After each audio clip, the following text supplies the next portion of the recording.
it. I'm just going to use this so they can write down on the note cards, and I'll switch it over to you. You expecting more? Or do you think we should start? Hello. Hi. Hi. Are you here for the branding presentation? Yeah. You wouldn't mind signing in first?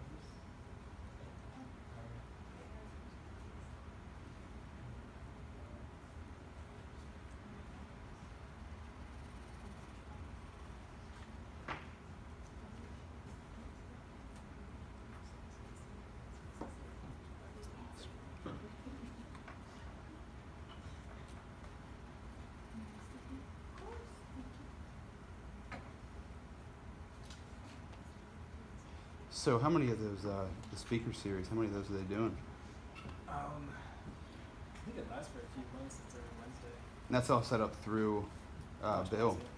Yeah. What I mean, Bill Yeah, puts it in. I think, so they've been doing that for a while. Oh, yeah? Bill, I think, just started maybe a week or so ago.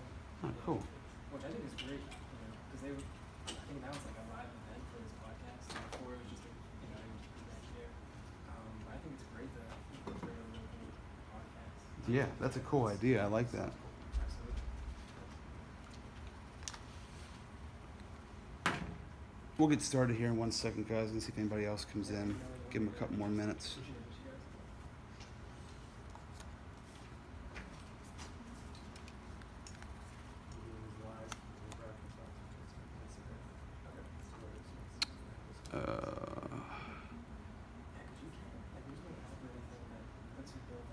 Come on, dude.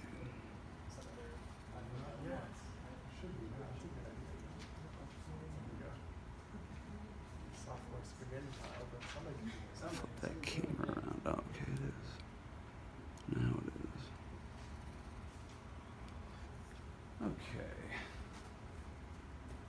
Who just came in?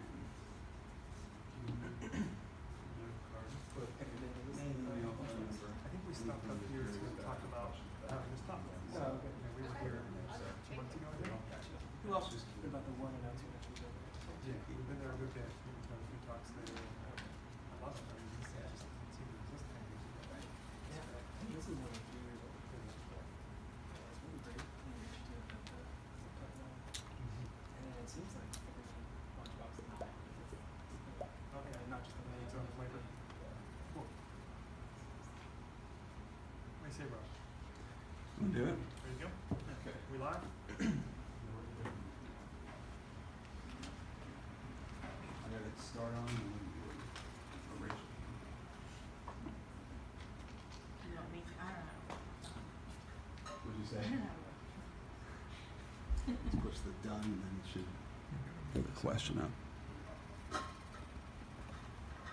Want me to introduce first? Yeah. Oh, if you want to wait till after before we go live, you mean? Yeah. Do you want to be on Facebook Live? I don't know, this isn't my best side. I'll spare you. Thanks. Alright, hello everyone. Thank you all for coming. I'm Will Hooten. I'm a business consultant at the Penn State Small Business Development Center up here at Innovation Park. We provide free one-on-one business consultation to any of those that want to start a business or are already in business. So I handed everybody a folder inside. Again, you'll have a pamphlet of some of the services that we provide. Behind that is the first step presentation that I will be presenting. And it's like the 101s of starting a business. It's a 3-hour presentation. And then you have the green page here too, and that's just an evaluation for at the end of this presentation. Just tell us what you liked about it. And then behind it is our antiquated SBA sign-in sheet for if you want to become a client of ours, but I highly recommend that you just go online and do it. It's much quicker. But for our presentation today, we have Kyle, and he provides businesses with tools and technology they need to success in the digital economy. And then we also have Rob, who is a digital marketing consultant, vlogger, podcaster, and radio show host. So thank you guys for coming. We greatly appreciate it. Hope you all enjoy. Thank you. Switch that slide over. Thank you guys very much for being here. We really aim to give you guys a lot of value over the next hour and a half, hour and 45 minutes, and then we'll open it up for questions. So, yeah, Rob and I have been doing this a long time. I've been in the game 15 years, and really built all kinds of websites, helped brands all over the country grow and get established online. And now these days, things have really come a long way. And Rob? Yeah, so I've been in radio for 20 years, started when I was 15 or 16. So I've been doing broadcasting for a long time. But about 4.5 years ago, I started a podcast called Rob Z Radio. It's on all podcast apps. And then about 2.5 years ago, I started a digital marketing and consulting company for businesses because I saw that, radio is not exactly booming in the world that we live in. It's still viable if you attach social media to it, but I know that a lot of people need help with social media. They need guidance, advice, and I've spent personally, I don't know, like $20,000 on social media training just for me. So I wanted to get my basic knowledge and then spread that around the area. We work a lot in Altoona. We're both from Altoona, and one's from Hollingsburg, Duncansville. But we love coming to State College too, because every time I come up here, it seems like people are even more excited about this sort of stuff. So that gets me excited. And I'm glad you guys are here today. Thank you so much for coming out. And yeah, Kyle's going to start it off with his expertise, and then we'll jump into what I have to talk about. And then whatever questions you guys have, make sure you're writing down questions as we're going along, because at the end, you can ask whatever you want. We'll leave the last like half an hour open for that. Sound good? Anybody have any questions off the bat like to start with? Okay, good. All right, thanks, Rob. Go ahead. All right, everybody. The first thing you're going to notice about my slides is they're very simple. And that's a key theme I want to talk about today, and something I talk about often. And what I mean by that is, I was just about to send my format to my graphic designer and have it look very pretty and very professional. And I thought, when we're out giving these talks to small businesses, especially in the business-to-business world, consumer end's a little different, but sometimes simplicity really is all you need. If you have the main structures in place, and this is what we're going to talk about today in terms of how people are turning traffic into customers, that's really the name of the game. Who can turn traffic into customers? Those who can do that in the lowest cost possible, they're the ones that are innovating and driving business today. So that's what we're going to cover here today. I call it the ABCs of sales automation. And the first thing about sales automation is you have to work in a manual process at first. Everybody's excited about automation, and if you get your sales process right on your website and other platforms like Facebook, your sales can automate quite a bit. But the first thing we do is lay it out in a very manual way and a simple way. So simplicity in doing things manual at first. I know it's not always the most, people like this things that sparkle and glitter, but simplicity is key here. So let's continue with that theme. So what I like to tell any client if I sit down and have a marketing consultation with them, I say, you don't want a website, you don't want an Instagram, you don't want a Facebook. What you actually want are the leads and customers that you think those things are going to get you. So let's start with the simplest possible model and then build out from there. Very often in every business I meet with, they often have one or two products that are their stars, that are doing well, that show potential and growth. And then what we'll do very, very often is build campaigns around that and just do it incrementally instead of, well, it's going to be $80,000 for a website and another $100,000 for Facebook ads and all these things. We start small and we build proofs of concept, and then we just incrementally grow from there based on the smaller metrics that we use. So I think one of the misconceptions that we often have, and I have a friend who's a therapist in Colorado, he called me yesterday and says, hey, I'm thinking about starting my own practice. And he says, what's it going to cost to give me a basic or a good website up? He wants to have a good brand. He's a professional and he's been doing it a long time. He says, what's it going to cost to have a good but simple website? I said, well, I think exactly, I told him this. I said, you don't want a website, what you want in a customer, so let's work from that. And so this process is about understanding all the different ways you can turn all the traffic on the web that are searching for businesses and services like the ones you offer. We know there's searches going on the web, right? We know that there's people looking for your services and products. What's the simplest way to get them from raw cold traffic into a lead, somebody who knows about you, and then finally into somebody who's actually a customer? So we are sitting in an advertising revolution. I think, the web just happened, right? And okay, so now what do we do? And then websites came along, and then social media came along, and then now we're in this place where this stuff's all kind of gelling. The patterns and the trends that I was watching 10 years ago are still in effect. Now, 10 years ago, everything was so new, I wasn't quite sure where to really place my chips and place my bets. But the past 10 years have shown that if you keep Google happy, which is by giving it high amounts of quality content on your blog, on your vlog, things like that, and of course social media, the same thing. The game is really won by putting out significant amount of high quality content. And so the next thing the entrepreneur says is, well, how on earth am I going to do that? I've got to run my business every day. And of course, this is now the game that we're playing. So how do we get the content out there in a way that moves people from traffic into a lead and a sale? So really, the other thing that I want to talk about, I don't touch on this much. Artificial intelligence is a buzzword. It's a bit overrated. There's two schools of that in terms of where the future of artificial intelligence is going. There's sort of that all-seeing artificial intelligence that people are sort of talking about ominously, but there's a lot of experts that also say we don't even begin to understand what the human brain is or how it works, and people that think they're going to make a super intelligent computer in the next 15 years is a bit far-fetched. So that said, AI can really do basic things really well for us and really make our repetitive tasks a lot easier. So we'll talk about AI and chatbots here in a little bit, but it's nothing that you have to be, definitely nothing you have to be worried about from my opinion and from what my research has shown. But AI and chatbots, has anybody here heard of chatbots? Raise your hands. People. Okay, so that's a basic form of artificial intelligence that's going to make a lot of difference in businesses. It's really going to help you lower your customer service costs. And on the other end, like I was saying about producing a lot of content on Facebook, Google, etc., for your blog and all those things, the content you put out goes hand in hand with your customer service because great content informs and educates customers and prepares them to do business with you. And often in a way that you don't even know you're being sold to because it's informative, because you generally want to help the customer. The more helpful you are, the more likely they are to be loyal and do business with you. So you create the good content on the one end, and then you have a customer service department on the other end who, the customers that have been through the content are much more understanding of your business process because they've spent some time with you on your web content. So when you bring in chatbots, which is basically any business, whatever you have an FAQ, right? There's 10 to 20 problems that come up over and over and over. The general concept of a chatbot is you take those 10 to 20 things and put it into like a text app where it looks like you're texting a person in customer service, but it's actually a chatbot. And we're going to use Facebook Messenger. A certain percentage of Facebook Messenger is now chatbot. And in some ways, you won't even know if you're talking to a human. There's ways to tell because it responds very fast, like faster than people can type. People have experienced that, it seems like. So artificial intelligence is being driven by understanding your key FAQ metrics and what those things are, and all the things that your customer service people have to repeat over and over again.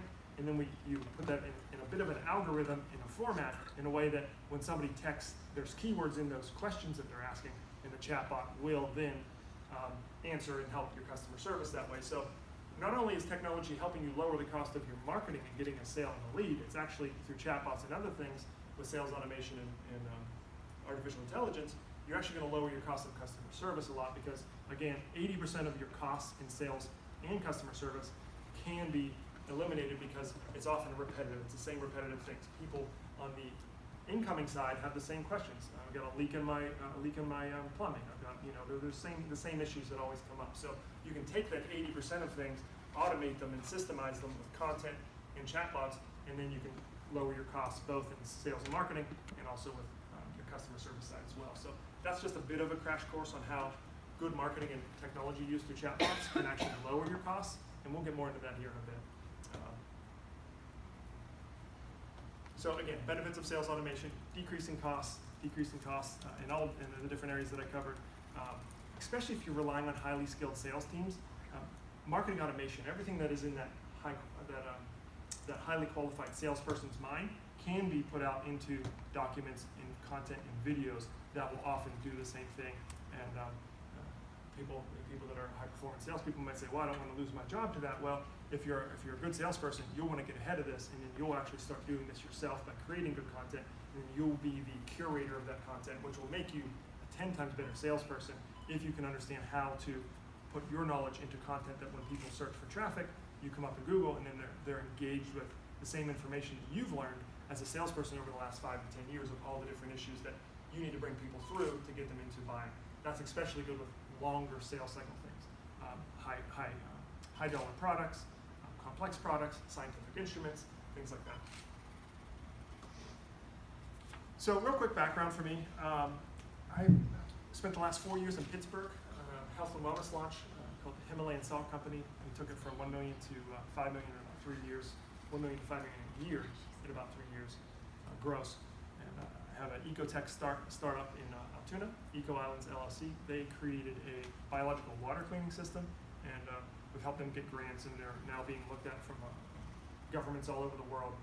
Right now, what's being used primarily in water cleaning is an active water treatment system, which is chemicals and filters and pumps, and this uses a biological system often found in wetlands to clean water in a natural way, and they're right down in Altoona, so you guys are probably gonna see them come up in the next few years. 5 Star Power Sports, that's where I cut my teeth. I built their first e-commerce website back in 2002, and we took it from basically nothing, and then it took off like a rocket. That was really where I cut my teeth and learned back when the internet was a little bit newer. It was a fun time. More recently this spring, I was working for a large medical organization in Altoona, and we built a sales funnel like we're going to talk about here, and we used Facebook ads to drive the traffic, and we were seeing a sustainable 1,380% ROI on Facebook ads. So there's a wrong way to do Facebook ads and there's a right way to do Facebook ads, but if you've been thinking about it, it's probably worth doing. Facebook ads are still very good. Consolidated over 100 businesses, and so basically here's what I found. We'll get into this more. Successful brands do the following.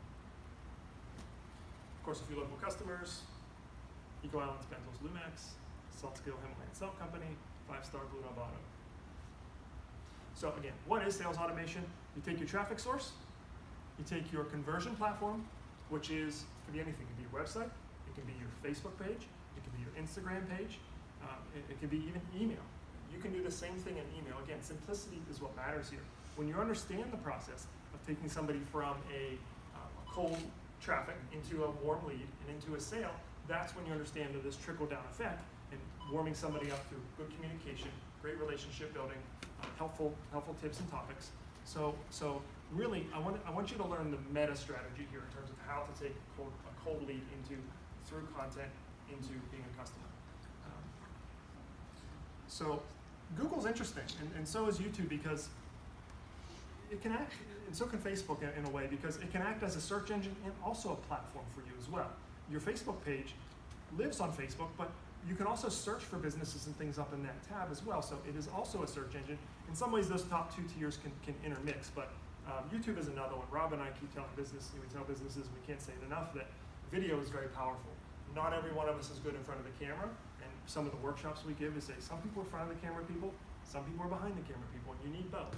So if your business can get videos up weekly and daily, it's really powerful, and it's something that when you build a web of content, whether that's blog, YouTube videos, Facebook posts, you're increasing, quick backstory to that before I go any further, the old concept with business is location, right? You have a good spot on Main Street and you can get the traffic. Well, with the web, it's infinite white space. You can create the traffic by creating good content and linking it together in certain ways that the internet understands, and it will cause you to have a large footprint on the web.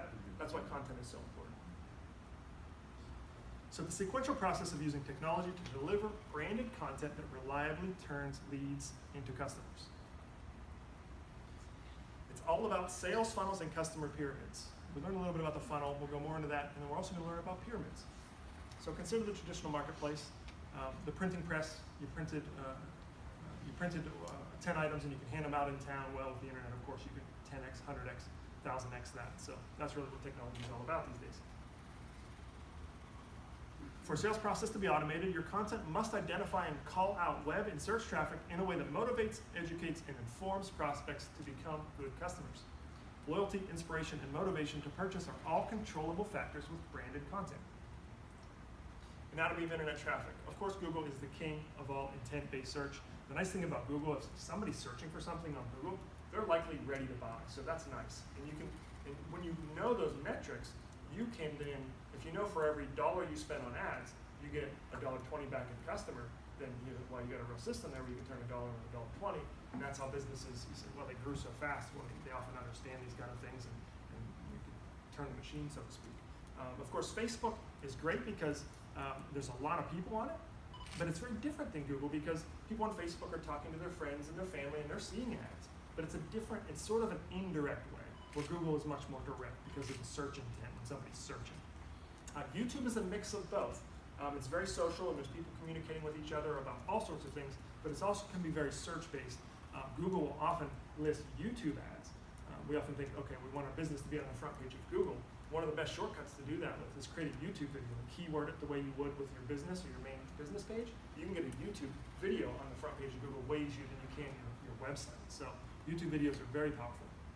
LinkedIn is coming on strong in the last couple of years. You really want to think about LinkedIn, especially if you have a business-to-business kind of company where you're really just doing an industrial, mechanical, anything that's sort of non-flashy, non-sexy. Think about that because LinkedIn, their platform has come a long way in the last several years. The advertising, if you get it right, can be a lot less expensive than Facebook. Even though, as you saw earlier, Facebook can be a very good value if you get your sales funnel right. So unfortunately, most fail at buying traffic because their content is not engaging. They run an ad to a page that's not engaging. It doesn't have video. It doesn't have clear questions and call-outs. So the problem is people try to get married on the first date. Okay, you come to my website, are you going to buy? Probably not. But if you come to my website today, next week, and then next month, that third or fourth or fifth, sometimes the 10th impression, sometimes what we find it takes 5 to 10 impressions for somebody to make a buying decision. So you got to think of it in a longer term process, and that's where most miss it. We're used to just one-way ads. Like we buy an ad, we buy a radio spot, we buy a billboard, and then there's a one-way message. Well, of course, the social media is a two-way street, and of course, if you can leverage and harness that power, it's 10 times more powerful than standard advertising. But we all just have to evolve our way we think about communicating and engaging with our customers. So the value escalator.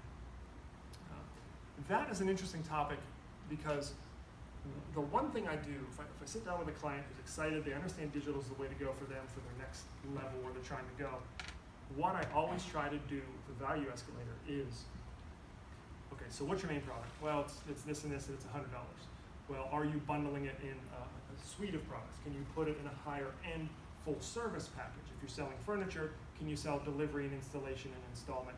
Whatever the case may be, there's always 10% of your customers who will pay more for what you're doing. So if we're creating a campaign with Facebook ads and a very specific landing page with a video, we often take them to a high-end service because you're going to make more money and more profit per sale, which is going to fund your ads and fund your process of your marketing. So there's always ways you can get creative and think about ways where you can increase the cost of sale, especially when the economy's hot, we've got more money around. They want to pay for white glove services because their time is short, but their money's usually they have more money. So think about ways you can offer a more A to Z service for anything that you do, and you can charge more for it. And those are often the things to put on the front end of your marketing and your traffic strategies. So email. I go back to email a lot. We're not capturing an email and nurturing leads. I often have, I'll go into a client and they say, well, we're doing this and this on Facebook. We're spending 10 grand a month on our website. We're not sure what it's doing, but they said they're going to do this and this and this, and we're putting this and this out. But I said, well, what's your email doing? I said, well, we got 30,000 email addresses, but email's dead, right? Nobody touches that. That's not true. Every single one of you guys has an email address that you check every day. People just aren't doing it right. And there's ways to engage in email. That's not spam. It's not annoying. So don't overlook email too. It can really, especially with your core customer base, email's a great way to communicate. So traffic without conversion.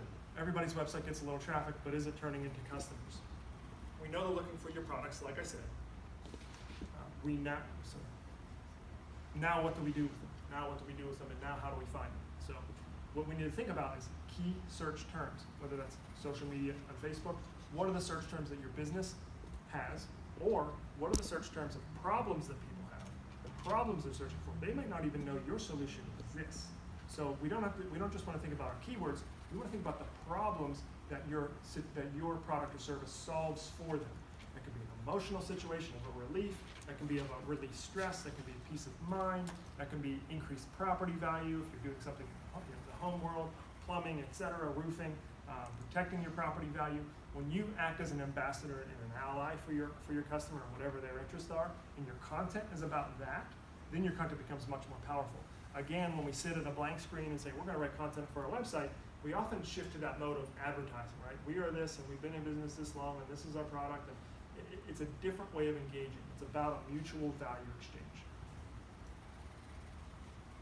So branded content is king. And what I mean by branded content is it's clearly focused, but it also mentions your business. This is something where people with Facebook and Instagram say, oh, you don't want to advertise too much.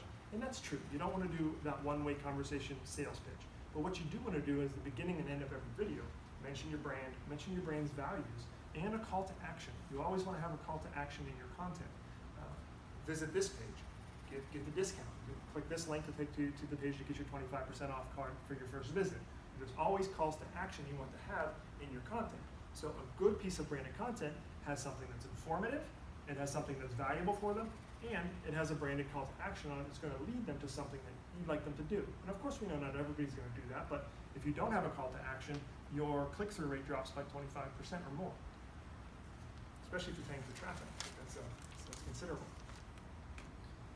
So why I call this the ABCs of sales automation, it's first and foremost about an attitude. We find that typically businesses in the US are run by older generations, baby boomers specifically, and we're used to that one-way marketing conversation, right? Most of the businesses I consult with have to help them shift their attitude about how they engage with their marketing and their audience. And so not only is that important on a company level, but the individual level. If I see the guys at the top that are disengaged, or the guys and the girls at the top, they're disengaged, they're just sort of like, yeah, just let me know what you do, I'll write you a check and just do it. It doesn't really work that way with content and content marketing, social media, because you need a narrative that is, again, a two-way street, that has something memorable about it. If you're just doing the same thing as you've done 25 years ago and it's just, we kind of do what we do, it's hard to market, it's hard to sell. Your brand story and strategy, just like I was saying, you want to think about what your story, your brand has. And here's what I find with every business. For a business to exist, like, it's not an easy thing. You have a good story as to why you started it, why you continue, and the good that you do in the community. Almost all businesses, I find, are generally honest and good. So if you can step into that light, if people in your community, if people around you and your family that can help you make content, it feels like bragging sometimes. Well, we've done this and this, we've helped 100,000 customers over the last 10 years. Sometimes it feels like bragging, but you've got to stand in that light, because in the social space, nobody's ever going to know that unless you tell them. And it can be really powerful when you tell your true story, even if it feels a little bit like, we were really successful last year. Like, you really need to celebrate it. I know in some communities it's people are more humble than others, but your brand story really matters, and that's what a good digital marketing consultant can really do for you. A social media consultant can really help you tell your story in a powerful way. And it's the same for me. It's like the analogy that I use is a dentist can't work on himself, even I'm a professional, and this is what I do every day. I have to have a friend or somebody who's experienced show me what I can't see within my own brand and with my own marketing, and it really helps too to have somebody outside talk to you about it. Clear path to profits. This is the other missing link.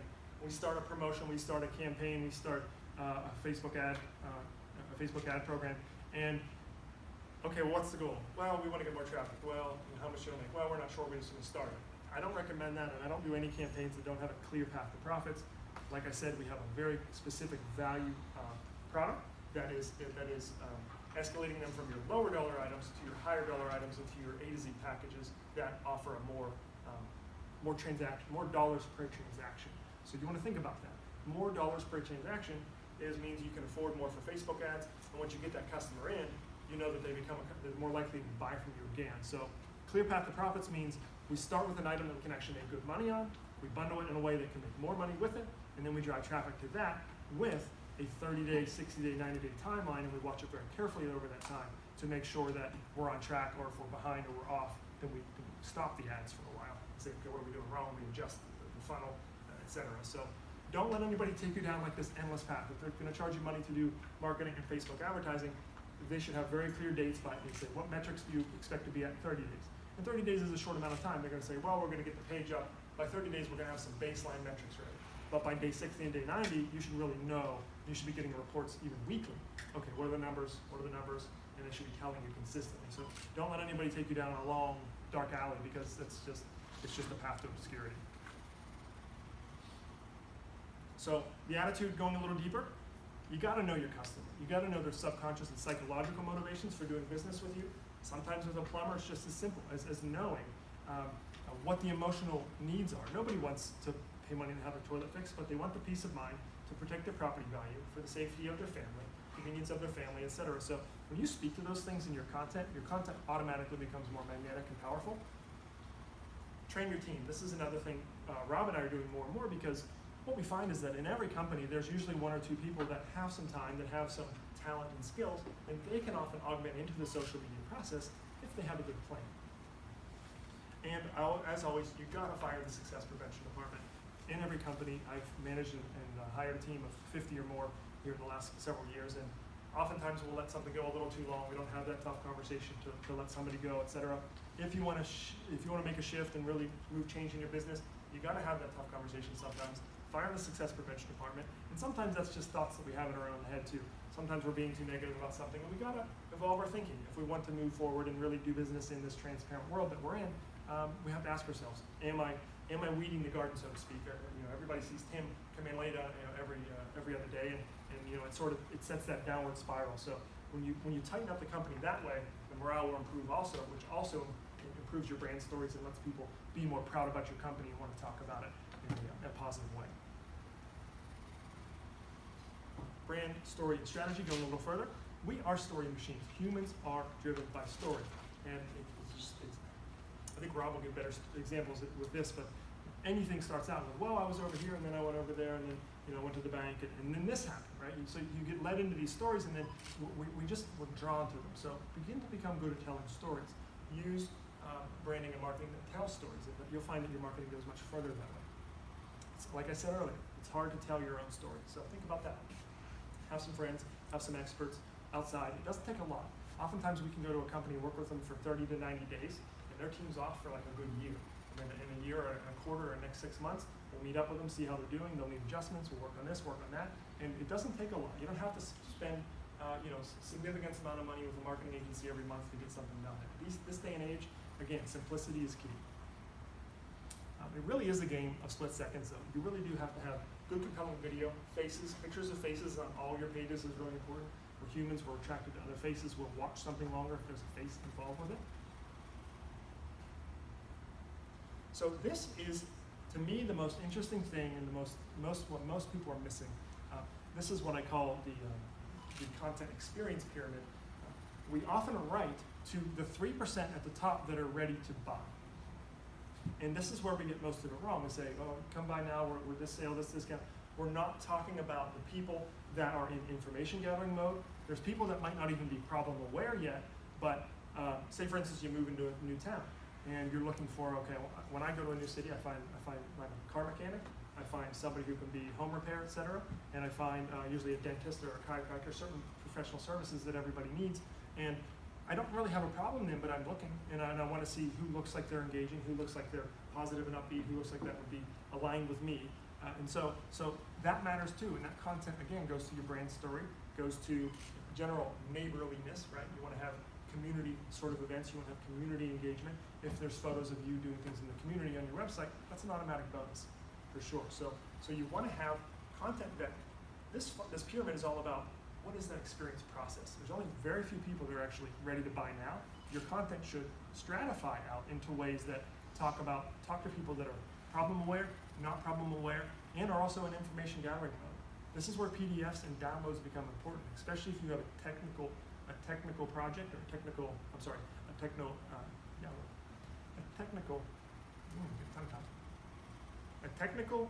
product. That's what I'm trying to say. I'm gonna get some water. A technical product. If you have a technical product that is something that takes multiple steps of research to understand, something that is somewhat complex, especially in the B2B world, think about that, because that's where PDFs, downloads, videos are great. If you can bring traffic to a page, we've got the best solution in the industry for this. They just watch a 2-minute video after they click the link, and then download our PDF or access our video training library to learn all about X, Y, and Z. Now, sometimes you want to do an exchange for an email address. Sometimes you want to do some sort of exchange, that way you can build your sales list as well. So you can put content behind an email wall, and that's often very helpful.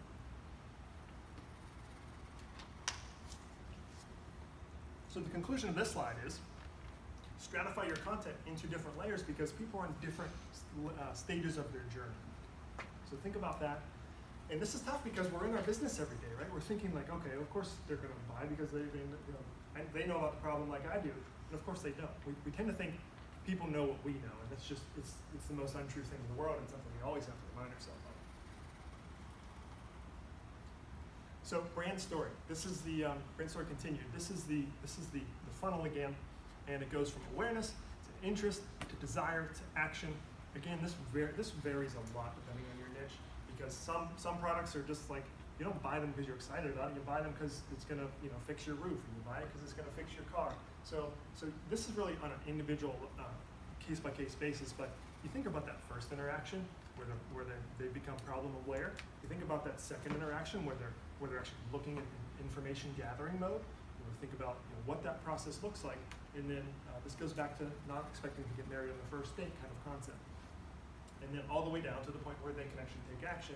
And sometimes that'll take, I find people that visit my website or have a talk a year ago, 6 months ago. And then things happen in their life where they're finally ready. They say, I went to your talk and we'll put these videos on YouTube, and that's what a lot of this is about.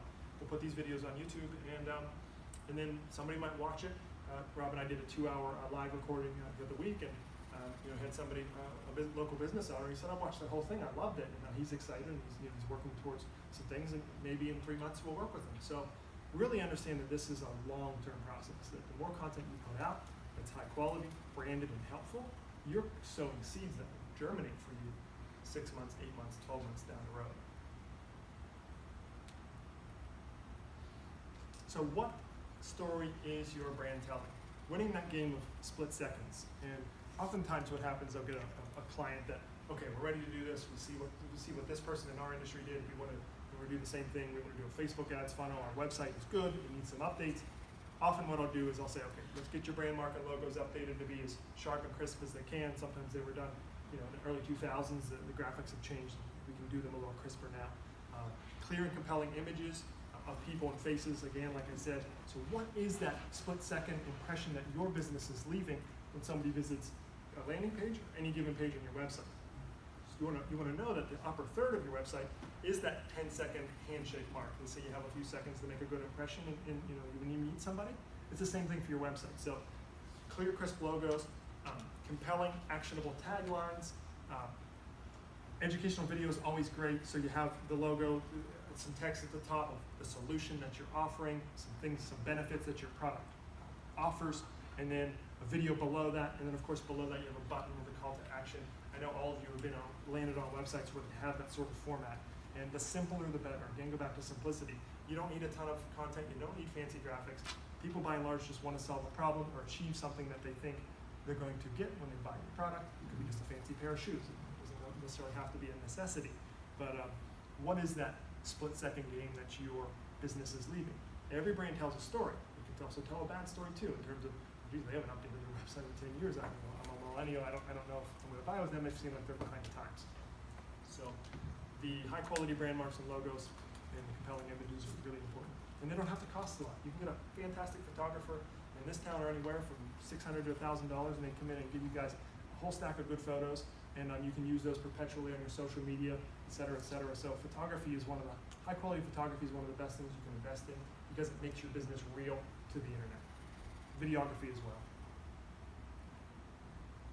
So clear path to profits. We talked on that a little bit earlier. Don't start a marketing plan without a definite timeline to results and ROI. We really want to think about that. Don't let anybody take you down a dark alley, especially yourself. If you're doing this piecemeal in fits and starts, it's not going to take you where you want to go. You want to do it in a concise and specific plan. Like I said, Rob and I are doing more and more strategy these days. Most of the businesses have the tools and the talent. They just lack a good plan and the accountability to get it done. 90-day phases of work is what I love. I said, okay, what are we going to do over the next 90 days? Break that into monthly goals, and then just break it up into pieces. And you don't want to take on too much. If you've never done a full Facebook campaign with a funnel and a video, you want to start slow. We all have sources of traffic outside of buying traffic as well. Most of us have email lists from our customers. This is a great start. And you can use that, say, write a short email, say, haven't talked to you in a while. I made a new video on my website because I've really been evolving my product. This is something I'm getting ready to send out to my list. My goal has been to how do we take agency results that often agencies can provide, but get it down into a price and an escalator where you're not spending a bunch of money up front. You're not paying high monthly fees without seeing results, without jumping that big 6-month gap of spending 10 grand a month until you see activity. So I'm breaking it down to the point where businesses can have a step up into it in a way where it's not very risky. So we want to do Facebook advertising, we want to do digital marketing, so we want to build a ladder for that. So I'm going to send out an email saying, hey, I've got a new pricing structure that eliminates or lowers a lot of your risk, and you don't know until you send it, but I feel like this is where I'm going, and the same way you can with your business. You've got that inner circle of email addresses of customers and people that buy from you a lot. So think about that, because when you have your customer base that is an internal one, then it's a lot easier. You don't have to go buy a bunch of Facebook traffic. What can we do on our website that we can email? some people, get the traffic going that way from email to your website to a page. They click in, schedule an appointment with you, get a discount. You can just run mini tests like this as well. And this gets used to that flow of from idea to your list, to your landing page, to the action. And some of you can drum up a few $1,000s in extra sales just by sending out a few emails to a simple landing page on your website for a new offer, a new bundle, a new solution that you're offering, etc. Train your team, that's another one. I'm going to keep going quickly here. Train your team, that's really important. You got to invest in your team's training. We don't do that enough as business owners, and myself included. If you give them the training, they'll often appreciate it very much, and they'll also do the results. I think you keep them accountable too. Accountability is key. Rob and I are creating a training video library, and it's our goal. We see a lot of businesses are doing social media, but they're only using 10% of its potential. They're posting, maybe not daily, but a couple times a week, and this and this, but they're not seeing the dramatic results that we can see when we do something really, really right. So we say, okay, we want to create a video library, and we want to have where businesses can log in and say, hey, whoever that person happens to be, this is a good training program, a good training module. Sit down and watch it, and then we'll talk about what your social media role could be here. So now that you have good training, you can do this for us. And so part of the equation though is it's not just the videos, it's the accountability. What are you doing with it?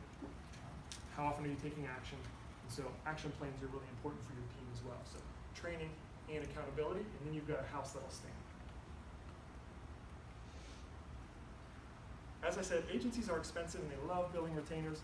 Maybe for big business that's okay, but what do they deliver? I mean, I found that we can go into large organizations and deliver very similar agency level results for 60% less is what I'm finding. And the agency model it's cool, it's fancy, it's kind of the big office and the big glass doors and stuff, but you end up paying for all that overhead. You end up paying for that because they have high rent and that sort of thing. So there's small teams like mine. I was just talking to a team from Los Angeles who actually has some roots in Altoona, and they're doing the same thing. They're breaking the agency model. They're saying we're small developing teams, or development teams, and we can plug into any company for 6 months, 9 months, help them get to where they want to be, and then very simply unplug, and then you're not having that overhead every month, and you get the same results. So, as we like to say, why have the cow if you can have the milk, right? So really, what I want you to think about is, what is your biggest opportunity in your business right now? Where is that product that has a high profit margin, where you feel like it's growing, and what would a 5% increase in sales look like for you within that product?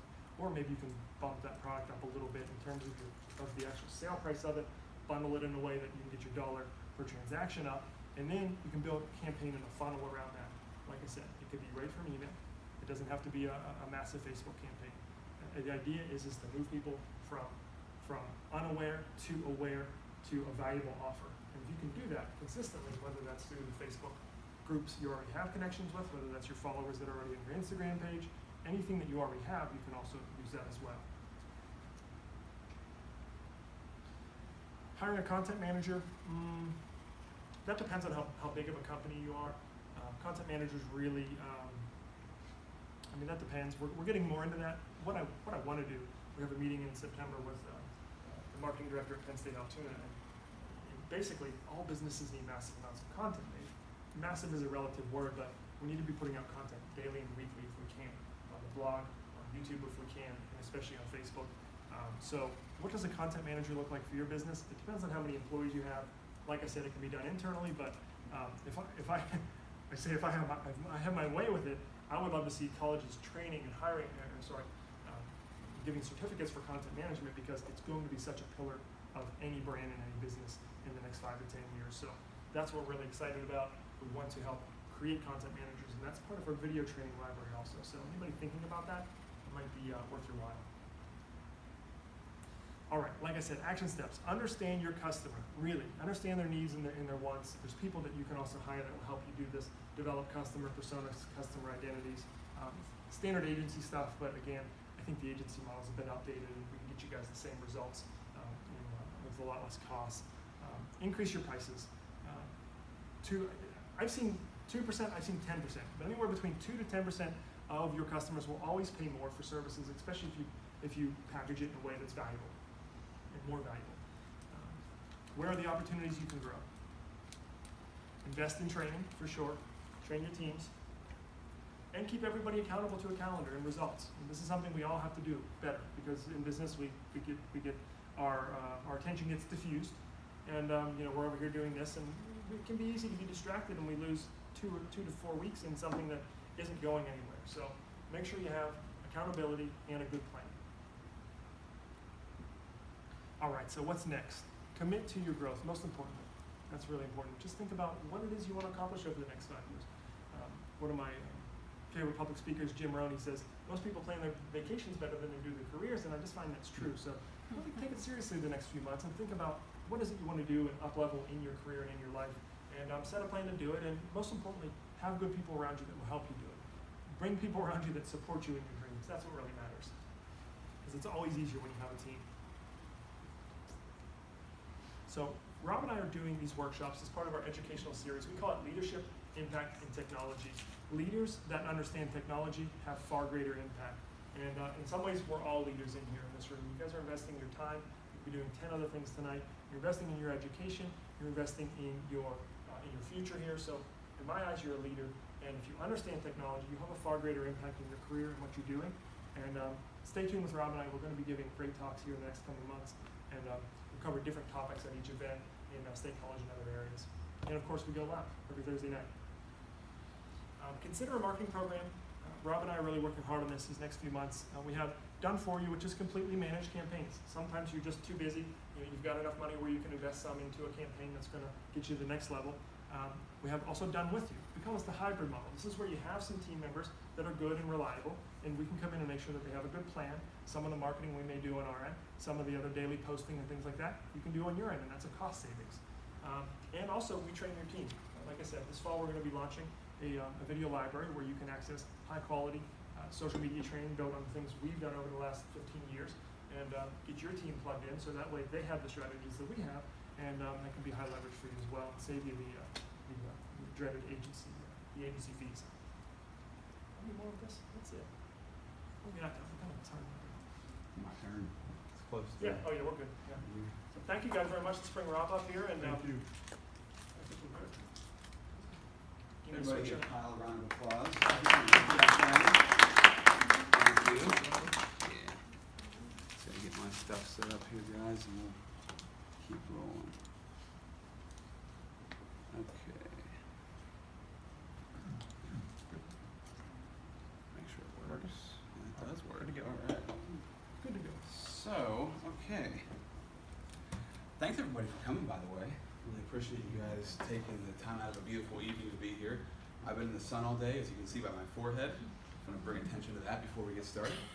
And my question, first off, like I said, I've been in broadcasting for 20 years, and whenever I was working in radio for a company, I kind of work independently now, but with the company, they had me running the social media for a couple of radio stations, along with doing it for my own personal fan page. So I know that one of the big struggles can be that you might be running your social media while doing another full-time job. Is anybody in here doing that? Like you have a full-time job at your job?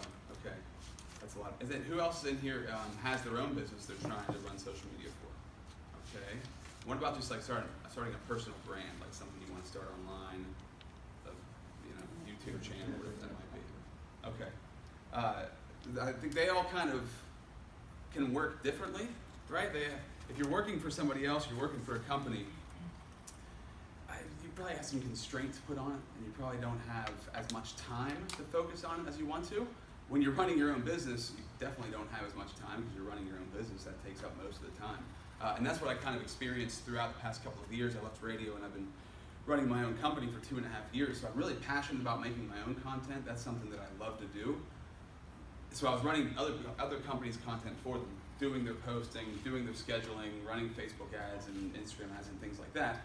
So I was slacking on my stuff a lot, and that was starting to really get to me. And I think that's where a lot of people are at, where if you're really trying to start your own thing, you're trying to get your own content off the ground, you probably have another day job. You got to focus on that more because that's bringing in the paycheck, while the other thing is just kind of your passion project. And for me, like my podcast, I don't make money on it. I just love to do it. So it's the thing that always kind of I slack on because I need to get paid before I do the fun thing. But the point is to get towards that thing that you really want to put a ton of focus into. and dedicate your life to because you're passionate about it, right? So what we're going to talk about is personal branding, and where personal branding I think applies to everybody in every facet of life, because we all live a personal brand. Like, we're all living a brand every single day. When you meet people, when you talk to people, when you are just being yourself and interacting with other humans, you're branding yourself. We might not think of it like that, but that's every piece of our life is like, you know, trying to get somebody to like you, or trying to get somebody to buy something from you, or just whatever those. There could be a million different things on that list that would be a part of personal branding. But when it comes to social media and creating content, I feel like the personal branding aspect works if you're a business, if you're working for a business, if you're starting your own thing. You've got to think about, like, how am I branding myself online and presenting myself to people that are viewing what I'm putting out there? Does anybody in this group make videos? Is anybody putting videos out of themselves? Okay, a couple of people. On a regular basis, or like every once in a while? It happens. It happens, okay, every once in a while? All right. Usually maybe 1 a week. Okay, cool, all right. And that's usually the struggle, right? The Yeah. struggle is you want to put out content every day. Maybe you have the information inside of your head, but it's really hard to get to that point because there's so much life in the way that gets in the way and kind of blocks that. When you change it, when I've changed my own personal thought process to how am I branding myself online, it's helped me to create content every day, and like short pieces of content, like 1 minute, 2 minutes, 3 minutes each. Nothing crazy, and nothing that takes a lot of editing. I try to get it done in one shot if I can. If I have to shoot it twice or 3 times, I have to do that. That's fine. But when you're doing that, you're constantly practicing putting yourself out there. You're constantly practicing speaking. A lot of us talk a lot in our own heads, but don't talk that much out loud on a daily basis. And you may not think of that until I just said it.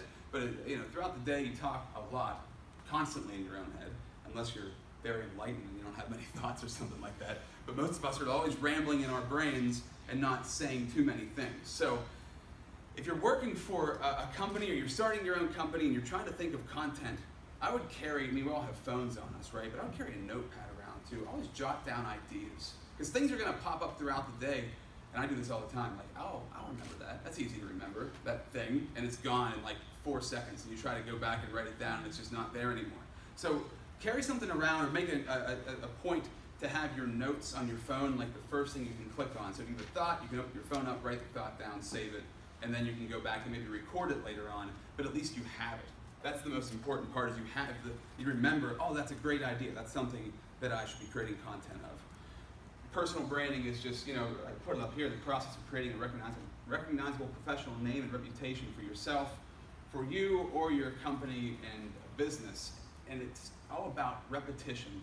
It's all about engaging and giving value. So there's 3 words I would write down tonight. It would be give value, be engaging, and repetition of those things. So you've got to remember that people aren't just going to pay attention to you because you're talking in front of a camera or whatever you're doing.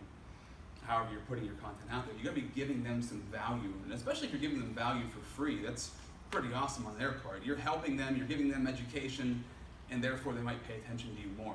So the more you engage with them, the more value you give them, the more they're going to like that. So the more you repeat that process, the easier it gets. Now you might think, like, what does that mean to give value? So anybody want to name what's a business that you work for? Just shout it out. The kind of business, like the industry. Healthcare. Okay, that's a tricky one because all the HIPAA rules, right?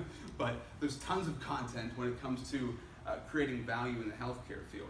You got to be careful because of the HIPAA stuff, but I really think when it comes to a doctor's office, a chiropractic office, dental offices, whatever it might be, when you can break down the walls and let people see who works there and let people see who's in your business, the actual human beings they're going to see when they walk in the door, it's a very important step in the process. Because when it comes to healthcare, people are afraid of doctors. They don't want to go to the doctor half the time. They're made to, or whatever the situation is.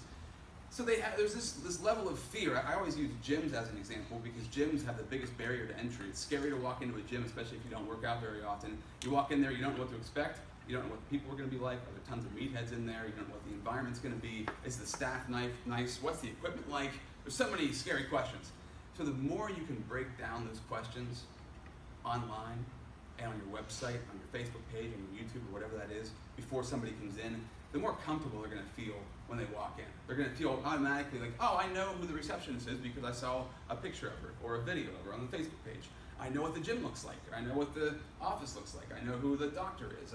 I know who might be working on my teeth whenever I come in, if it's a dental office, you know. So the more you can break those things down and help get that content out there, they're not saying somebody is necessarily going to go to your Facebook page before they come into your office, but hopefully they do. Hopefully they do a little bit of research and they find out, wow, this person, this company really has their bases covered. I feel like I already know them before I've even walked in the door. That's extremely important. I know for myself, I walk in somewhere that I've never been before, it's always, you know, no matter how long you've been doing something, it's still kind of uncomfortable to say why you're there and tell them what you're doing. And there's so many different pieces to that the more you can break it down, the better off you're going to be. So, personal branding is a combination of how you present yourself through various means of communication and how clients remember you after you've provided the service, right? And that's one of the most important parts. Yeah, of course you want somebody to come in and pay attention to you. Of course you want to make sure that they know who you are, but what are they going to remember afterwards? What's that going to be like? Because that's really, really important. That after effect is going to be where the word of mouth, the grassroots kind of advertising can come from in your business. So make sure that you're leaving a lasting impression. What's the easiest way to leave a lasting impression on somebody? Anybody have a comment on that? What's the easiest way to make sure they remember you? Compliment. What's that? Compliment. Compliment them. Exactly. Yeah. Compliment them. Definitely. Thank Yeah. Thank them. Give them some value. You give them a compliment, makes them feel good. Throw a thank you out there. You appreciate them being there. Give them free information that they probably don't have that you have in your industry. That free information, there could be a billion different things. That's why you should have the notepad, write down those sorts of notes, because that's going to be like, wow, what are the biggest frequently asked questions in our business? What are the FAQs? What are people, when they come in here, they always have these questions that need answered. You should answer those questions online before they ever walk in the door. Now, if you're working for a company, you probably have somewhere a list of FAQs. I'm sure they exist somewhere in your company. If they don't, start compiling that list. Ask your boss, ask employees, even just go online for your industry. If it's healthcare FAQs, there's probably 8 billion of them, I imagine, for all different kinds of industries and reasons. So the more you do that, you're going to cover those bases. And that way, when they leave your website or your Facebook page or your YouTube or whatever it is, they're going to be like, wow, this person or this company gave me a lot of value. I feel like I already kind of trust them because they gave me lots of free information and I didn't have to do anything for it. I just had to click on their stuff and watch their videos or whatever that might be. That way, whenever they leave, they can say, you know, if they went to another business and that business didn't have anything online, they went in, the receptionist was kind of rude, and it wasn't the best experience, they didn't get a whole lot out of it. Then they come to your business and they check you online beforehand, they watch 10 videos that you have, and then they get to see what the receptionist looks like, what the staff looks like before they come in. That's going to already create a good environment for them afterwards to talk about your business and promote it to other people. So the crazy thing online is you have approximately 5 seconds to gain a viewer's attention. Is that? Yes, right.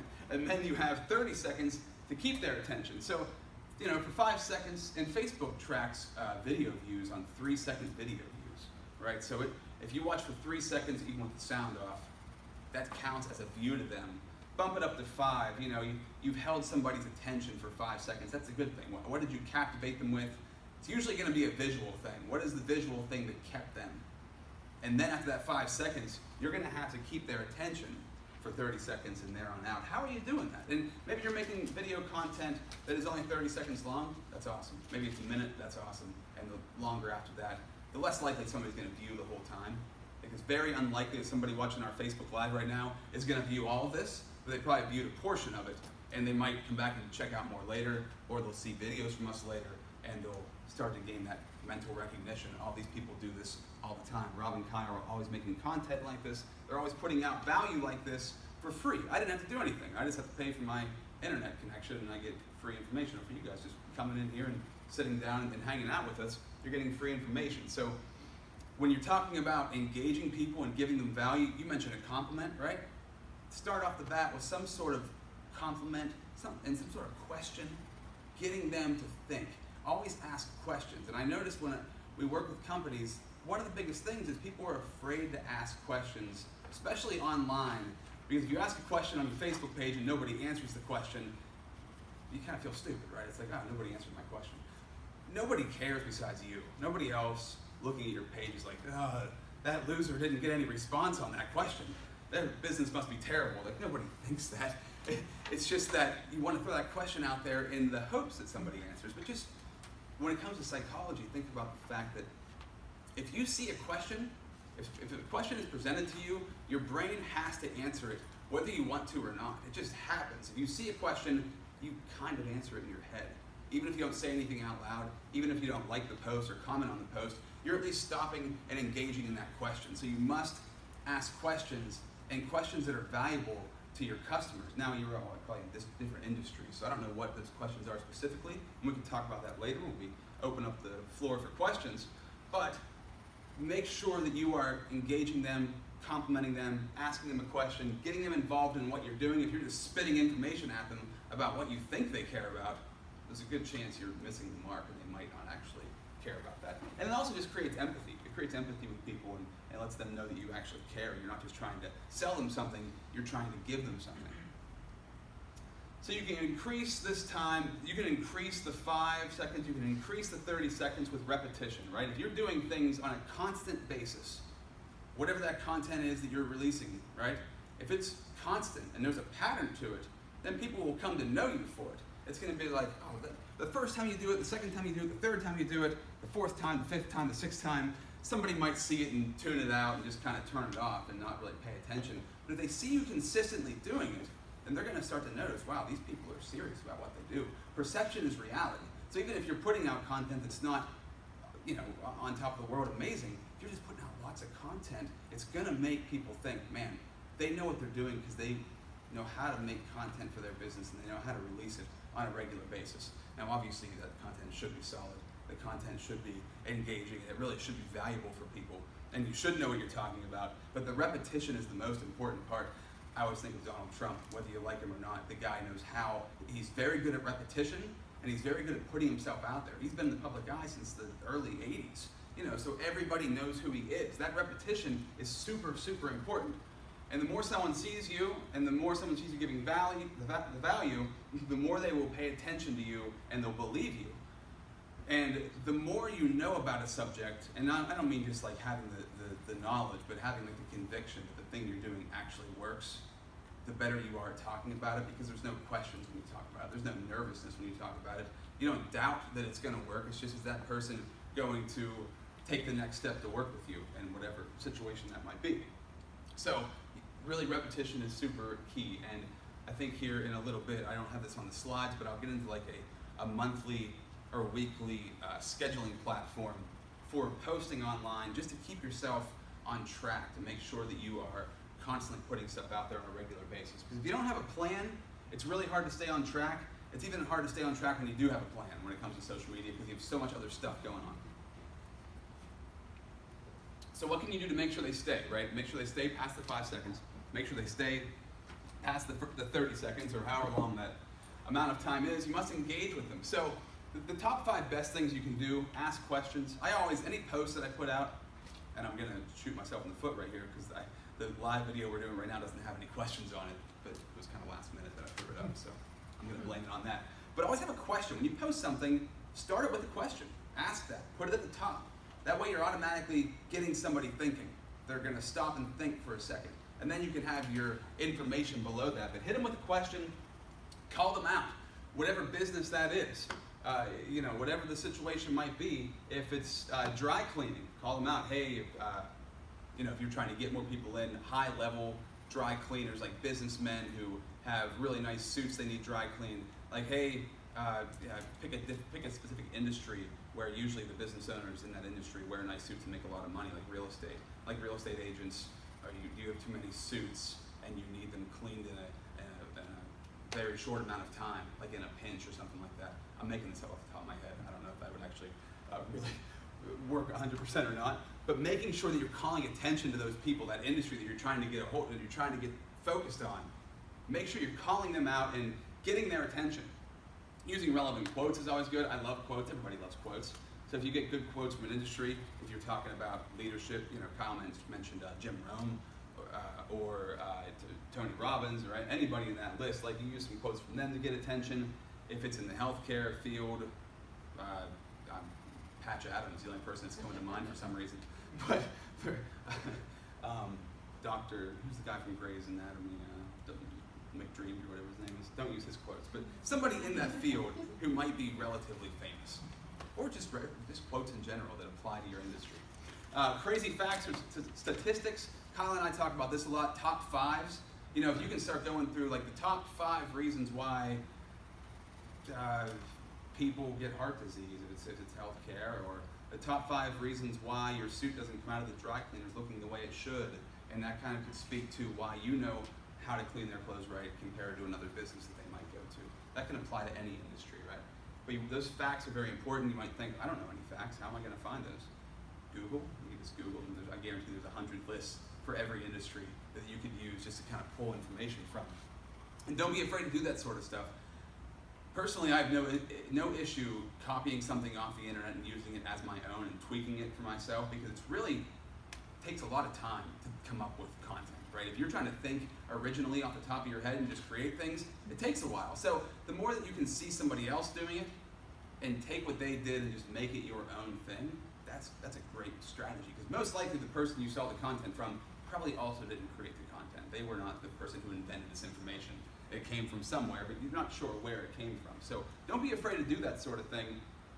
I constantly study. I love leadership. I love, we mentioned Tony Robbins, I mentioned Jim Rohn, mentioned, I'm a big fan of Ty Lopez, of Billy Jean is an awesome marketer, Dean Graziosi, like these kind of guys, I study them, I watch a lot of their content, and I just watch how they do what they do, because I love listening to it, I love learning from it, and I also love applying it to my life and then reteaching it. So that's really important to study those people, and when you start doing that, you're going to start pulling out things that you can use. And use emotions to change their state. That's a big Tony Robbins thing, changing your state, right? If you want to get somebody in a certain mood, you have to hit them with something, like the news makes us angry most of the time, and that's how they change our state to get us to keep watching, to keep us invested by creating some sort of struggle on the inside, right? I love using humor to change states. I feel like that's the easiest way. It's not offensive, and it's fun. Well, it can be offensive, I guess, but it's fun. But also like happy, feel-good kind of stuff. That's the best thing to use, like something that makes somebody feel good on the inside. If you use puppies, kittens, babies, don't just go grabbing babies and trying to put them in videos, but things that grab somebody's attention. Like you think, I'll ask you guys this question. If you scroll across the video, what is something that would make you stop? Without knowing anything about the business, without knowing anything about what they're talking about, what is something visually that would make you stop for a second? I'll let you guys. Somebody has to say something, right? I won't continue. A sight thing, something that we see. Yeah. Well, personally, I would say maybe something in nature, or like you said earlier, Exactly. a puppy. Yeah, nature's a huge one. So landscapes are huge. So if you can make content, and I'm not saying to go, you have to have all of your content with a beautiful background, right? But if you have a beautiful landscape behind you, some sort of scenic view, the edge of a cliff, and it's a beautiful scene. I don't know if there's something like that in State College in Hollidaysburg. There's Chimney Rocks. It's this huge view you can see over all of Hollidaysburg. I've shot some videos there, and it's just an immediate eye catcher. So even if they don't know what you're talking about, they're like, wow, it's a beautiful view. Or if you're like by the beach, right? We don't live by the beach, unfortunately. You can get a blue screen and try to pull that off. But I've seen a lot of people like Billy Jean is a marketer that I love, and he's always, and Ed Milet's another one. They're always shooting footage at their beach house, like with the ocean in the background. It just looks really nice. So, and when it comes to puppies, to kittens, those sorts of things, animals, people always stop on animals. People always stop on beautiful people. So if it's a beautiful person, they're also, Ty Lopez is one of those guys who, he does that masterfully. There's always a beautiful woman beside him. I don't know who they are. I don't know where he gets them from, but they get people to stop because they were like, who's that girl? And then maybe they, start to check out the content while they're there. So like I said, I like to use humor to change states. So I'll use like ridiculous pictures of myself sometimes. This is a picture of me in 8th grade, right? And I was a disaster in 8th grade. This is a good representation of having no idea how to personally brand yourself. And then today, not exactly too far removed from that, I guess, but I at least have a better idea of how to dress. But like, back in 8th grade, and I've used this several times. You guys didn't laugh at all, so thanks a lot. I guess it doesn't work that well, but people have laughed. And the point is, like, I got the button-up shirt on, the 4-year-old bowl cut. I'm at my grandma's house on Easter. I just got a brand new pair of rollerblades. I'm wearing Jenko jeans. Like, there's so much that's a mess about this photo. It just cracks me up every single time I see it. And another thing is, it's really important, breaking down walls of transparency and being vulnerable. Me putting this picture out there is kind of vulnerable. It's an embarrassing photo, but it gets people to get to know you a little bit better. So the more you put out there about yourself, putting something personal out there, and that doesn't mean you have to put your kids on camera or record at your house or anything like that. You just have to get a little bit personal, get a little bit vulnerable, because people connect with that. You don't have friends that you don't know anything about. If you know somebody and they won't share any personal information about them, they won't let you like come to their house or anything like that, friendship's kind of rocky. It's a weird relationship because you want to have that reciprocity. If you put it out there for them, they should be able to put it out there for you as well. That goes for online, because when it comes to social media, it's like the most untrusting world there is. You don't know who to trust. Everybody's trying to sell you something. You don't know what they're trying to sell you. You don't know what their motives are. It's dicey. You're taking a chance. So the more you can break down the walls and make them feel like they know you, and hopefully you're being authentic with it. Hopefully you're actually trying to help them and do something good for them. But the more you do that, the more you're going to break down those walls and let them into your life. My son Max is 5. I put him in a lot of my Instagram stories just because he loves being on camera and he's hilarious and he likes to make videos. He just became a magician, so he has a full magician outfit on. He's doing magic tricks, and it's really funny and goofy and simple to do. And it doesn't really explain anything about my business necessarily, but it's letting people into my life and like what I do in my free time, what my family's like. I'm okay with that sort of thing. Some people have a problem with it. That's your own decision. I can't push that decision on anybody because I wouldn't want to have somebody put something out there personally about themselves that is too much. An example I have recently, this lady, her name's Annie Staplefeld. Annie Staplefeld. So I just did a podcast with her, and she has it's called nutrition.edit. So she's a nutritionist, she's a PA, and she doesn't like medicine. It's kind of a cool story. Like, she hates the medical field, right? Because it's kind of,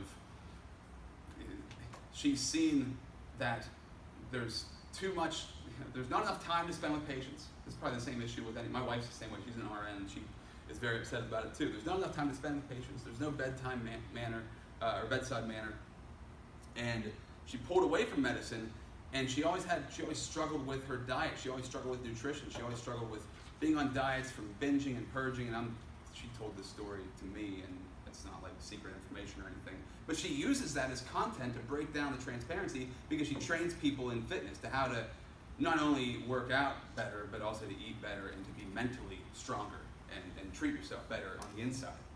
And I love the way that she does that, and she's really just getting rolling, but she's really ahead of the game because she understands how using her personal stories can break down that transparency. Now, if you're working for a business and it's not necessarily your brand, you might have to dig a little deeper to get those personal stories, but I'm sure they're there somewhere in that business, whether it's from the boss, whether it's from going higher up the food chain or whatever that is. Those stories exist.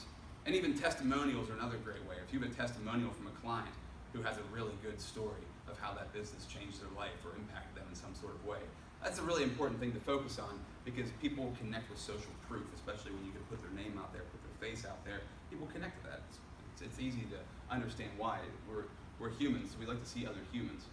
So when you go to somebody's website and it's like a bridge or a mountain or something like that, there's no connection there. When it's a person and not a stock photo, hopefully a real person that works for that business, that's automatically connecting you.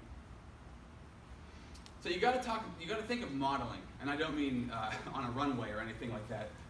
I mean studying people and learning from them. So who do you follow and study? And think this is super important for your mental health and also for your business health. Okay, who do you follow and study? What is their value to their audience, and how are they the face of their brand? Sorry, I'm mildly dyslexic, so I had trouble reading that. How are they the face of their brand? Think about the fact that when you get on, how many of you get on Facebook and get lost immediately? Like, the first thing that pops up, you're like, oh, that's interesting, and then you start scrolling, and then working in social media is kind of tough sometimes, because I'll get on to work on somebody's account or do something work-related, 15 minutes later, I'm lost in Facebook, and it's horrible, but it's just the fact. So what you can do to get around that, this can be a huge time saver for your life in general. Find some people that you really love to follow. Like I love Jimmy Fallon, I love Tony Robbins, The Rock, Dr. Joe Dispenza. My wife loves Oprah, and I've come to love her too. I never really followed her that much until recently. Howard Stern, not a huge fan of shock jock radio, but I love Howard Stern and the world that he's created. Joe Rogan, Arnold Schwarzenegger, those are some people that I follow, and I make sure I turn their notifications on and see their posts first, right? Because when you get on social media, if you just follow friends, you get on Facebook, it's annoying. It's gonna be a complaint or something about their life, and you get sucked in so fast. So do you guys know how you can turn on the see first option on Facebook?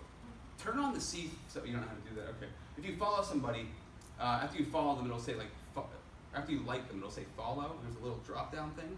Drop down the box if it's somebody you're really into, that's in your industry that you want to study, and hit see first. So when you go to Facebook, you'll just see their stuff first. That way you're not seeing random things from humans, from your friends or your family or whatever it is, that is going to distract you. You can do that some other time, but when you're working, you want to make sure that you're staying on point. You want to make sure that you're motivated.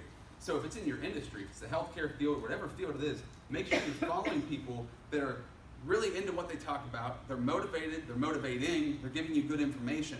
So when you go to Facebook, when you go to Instagram, that's the first thing you see. Very important. And study what they do. How do they do it? How do they shoot their videos? And most people, if they have a couple 100,000 followers somewhere around there, they'll probably still reply back to you. Once they get higher up, it's less likely of them to reply back to everybody's comments and DMs. But send them a DM and ask them questions. Like if you see them shooting video and you really like what they're doing, then send them a DM. Maybe they have a course you can buy. I'm a big fan of buying courses from people that I follow. It really helps. So that's a big piece of it. I don't think that a lot of people talk about, and we kind of just ignore this concept, but it's really, really important to, Dean Graziosi talks about protecting your confidence. You gotta protect your confidence online. And your confidence can be like just the fact that you're getting on there for a business reason and not the waste your time reason. So when you first get on there and there's people that you admire, they're in your industry, they're putting out good content, then your confidence is staying high because you're not distracted, you're not wasting your time, and even if you do watch one of their videos, you're probably going to get something valuable out of it for your business. I can't stress that enough. It's a really important thing to do. So who are people that can teach you, right? And think about this too. Robin, myself, I'm Rob. I was going with the third person there. Myself and Kyle are not the only ones who can teach you, right? There are lots of people out there who can teach you with tons of free content online. Billy Jean's one of those dudes. I would check him out. Does anybody know who Dan Kennedy is? He's a legend. He's like from back in the 80s. Me and Kyle, we know who he is. Look up Dan Kennedy. If you're into social media and you guys are trying to create stuff online, he has a great book called every one of his books is called the No BS Guide to, and they're all marketing books, but the No BS Guide to Social Media Marketing is a great one. The No BS Guide to Trust-Based Marketing is another really good one. I don't think he really has any content online, but he has tons of books, and they're really good. And he's a guru. He's a great guy. Ty Lopez is another one. You might be kind of annoyed. Some people get annoyed by his content, and they feel like he's bragging a lot, but I've gone through so many of his programs. He has tons and tons of really solid value. Ed Milet's another one. Andy Frisella's on that list. I didn't put him up on there, but I'm sure you guys probably, does anybody else have somebody they could throw out that they know they want to add to? Gary Vee's another one. Great guy to follow. Off the top of my head, I can't think of anybody else, but start with them and with myself and Kyle, and expand from there. Study them, watch what they do, and then reach out to them. Right? Even if they have a couple of million followers, there's a good chance they could get back to you if you DM them. I think DMing is a really underrated thing. People think if they have a lot of followers, they're never going to DM you back. It goes back to the whole engaging value repetition thing, and you can flip that on the other end of the stick. You're reaching out to somebody that you want to get in front of, that you want to learn more from, so you want to be repetitious in how you reach out to them and try to ask them questions.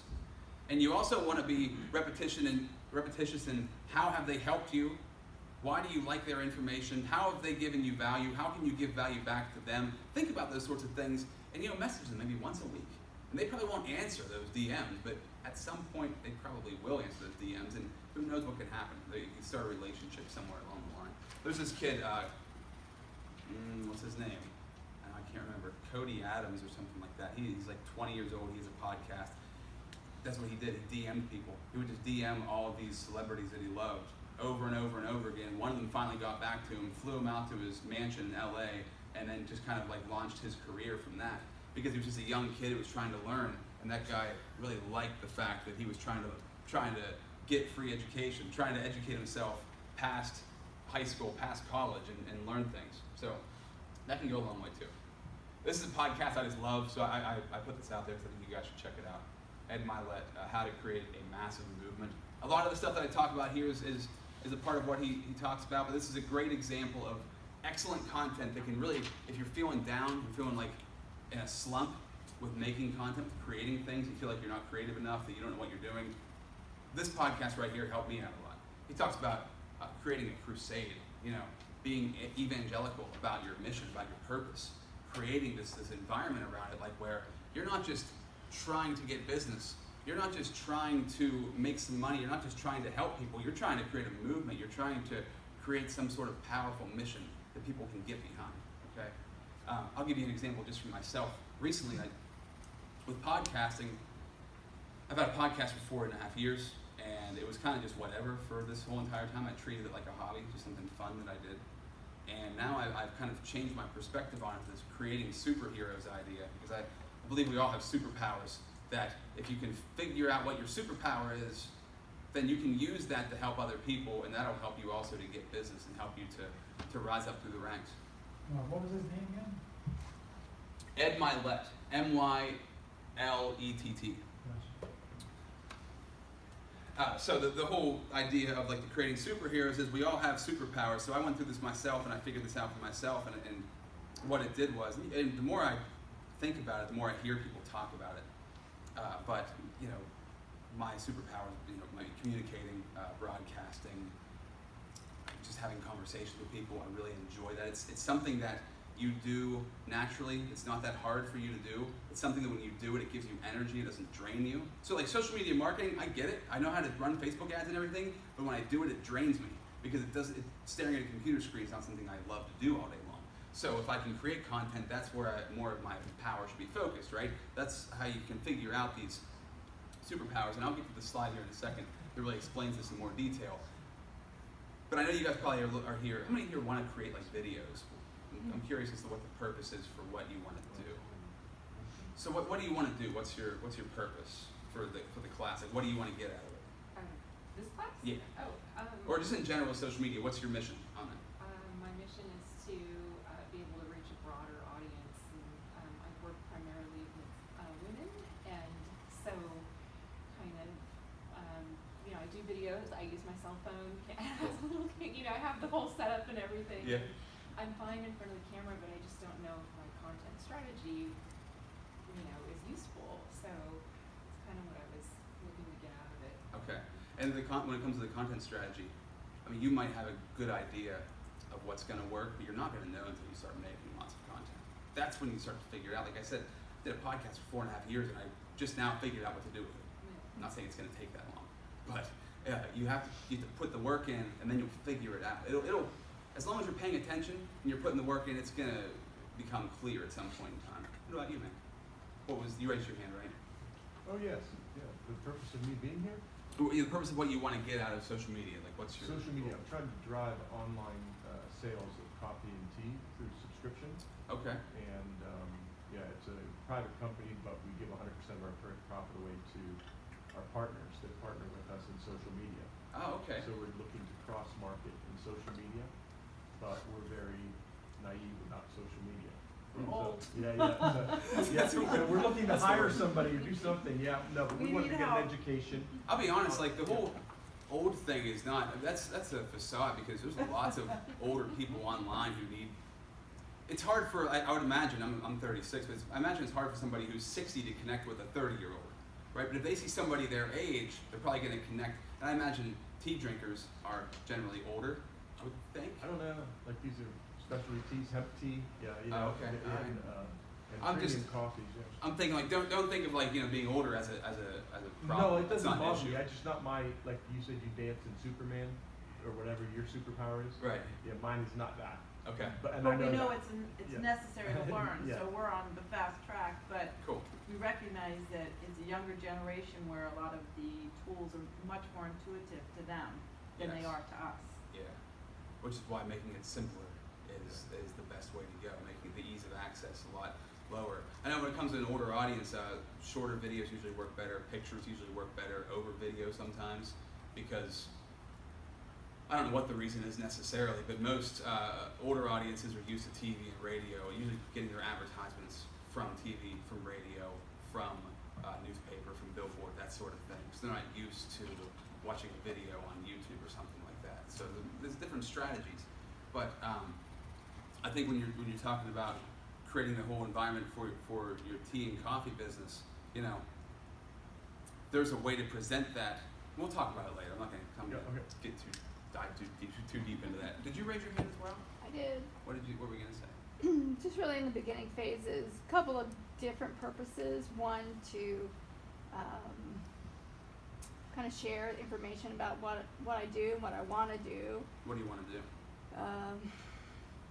Yeah, I'm still trying to figure that out, but I'm an artist, so I'm basically an artist for hire. Okay. But what I do is tell stories in art form. So one is, use the video to show these personal stories that I've helped people tell. And two, I want to be able to teach, create a group of like-minded people who want to help makers, people who aren't as creative, help them make. What is it you have? Let's make it. They want to create, but they don't quite know how to. They don't know how where to, or start. they're not creative, or Right. they lack the skills, or I don't have the tools. We've got all that. Yeah. I think social media is a great place for art, and Yeah. that whole field definitely gives you a lot of opportunity. Do you have anybody you've already worked with? That you Clients? Yeah. Oh yeah. So I mean, telling their stories, right? Find Exactly. somebody you really connected with, that connected with Exactly. you, and tell their testimonial, their story, and show the artwork and how you went through Mhm. that. It doesn't need to be fully produced and edited and perfect. You just need to get the point across. People connect with that much more than slick editing and things like that. Right. So you probably already have content. You just got to find the right person and create it. Right, and then later build into teaching is the goal, Yeah. ultimately. Cool. But And you I'm can still start doing that now online, right? By Yeah. giving away free content and don't give away everything, but give them something for free that they can get value out of. Really, the whole key here is just getting started. You got to start somewhere. And I've been in radio for 20 years, but when it came to social media and making videos, I had to convince myself to start making videos. I had to make myself do it. I knew I wanted to do it. I knew I could do it, but there's this block because not many people that you know do it, right? So when you don't know that many people who are creating things online, it's hard to get motivated because you can't talk to it. You can't talk to anybody about it. You can't brainstorm and share ideas. So you got to find people online, hopefully people in your community who are interested in that, and use that as a motivating factor. And the more you put content out there, I've noticed this from try to put out a video a day. I've brought people to me who also do the same thing or want to do the same thing. They're out there, they just don't know who to ask, especially on a local level. I imagine State College, there's tons of people who are interested in doing that. They probably are. There's a girl,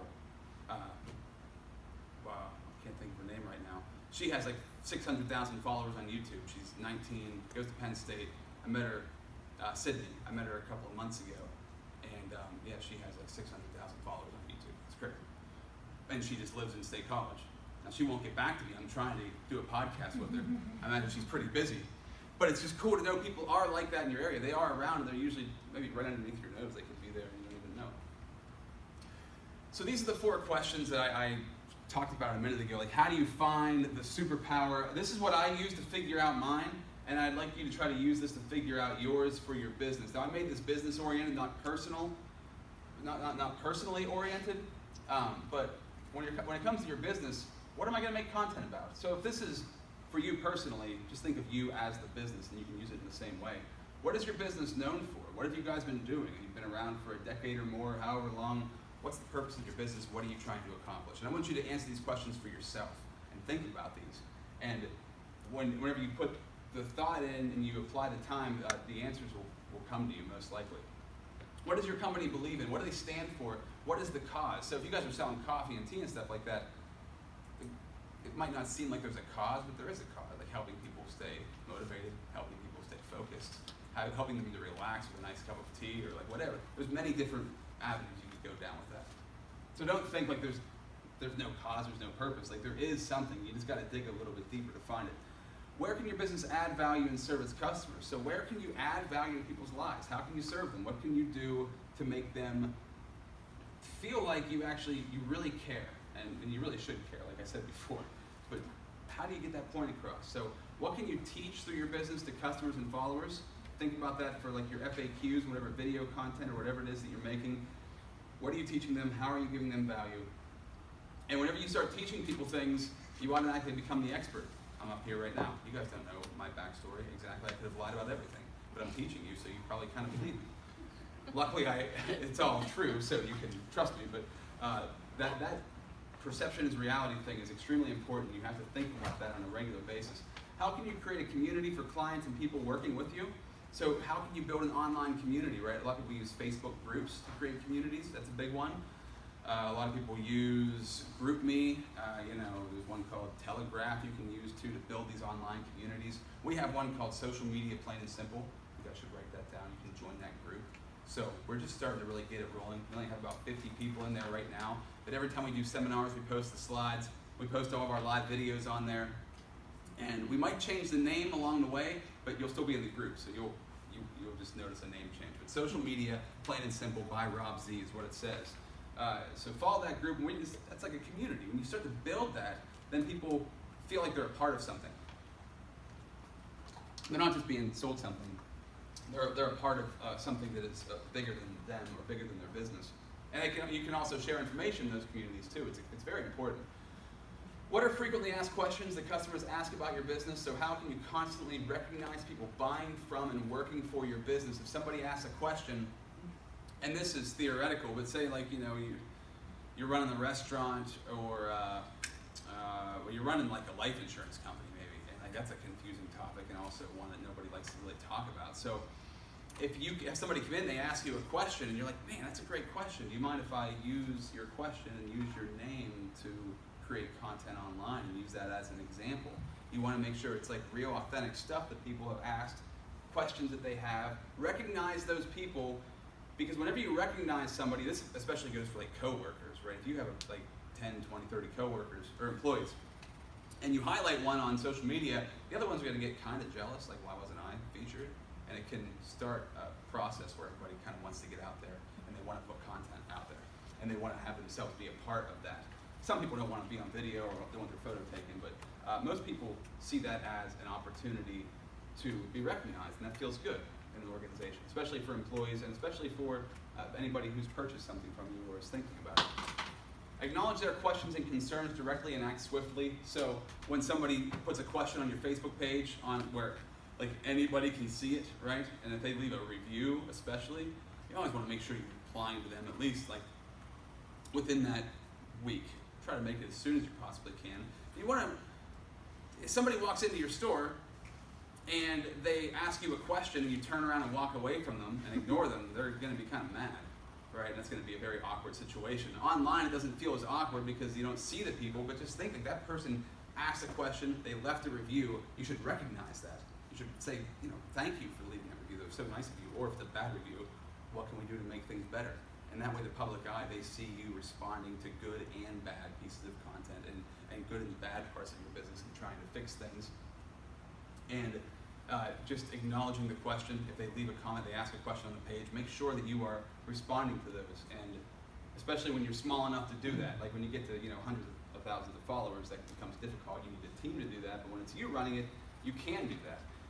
And you can make those posts. So if somebody asks a question and you leave the reply, you can screenshot it, crop it, make that a post so other people know what the answer to that question is, if it's relevant to what your business is all about. What are your business's core mission and principles? If you've never thought about those things, you should probably think about those things. Like, what is our mission? What are the principles of our business? What are we all about? What are we known for? What problem are we solving in society? What problem are we solving for people? And how can you always refer back to the problem and the mission? How can you always go back to that? That's what this Ed Milet slide, this podcast here, he talks a lot about that.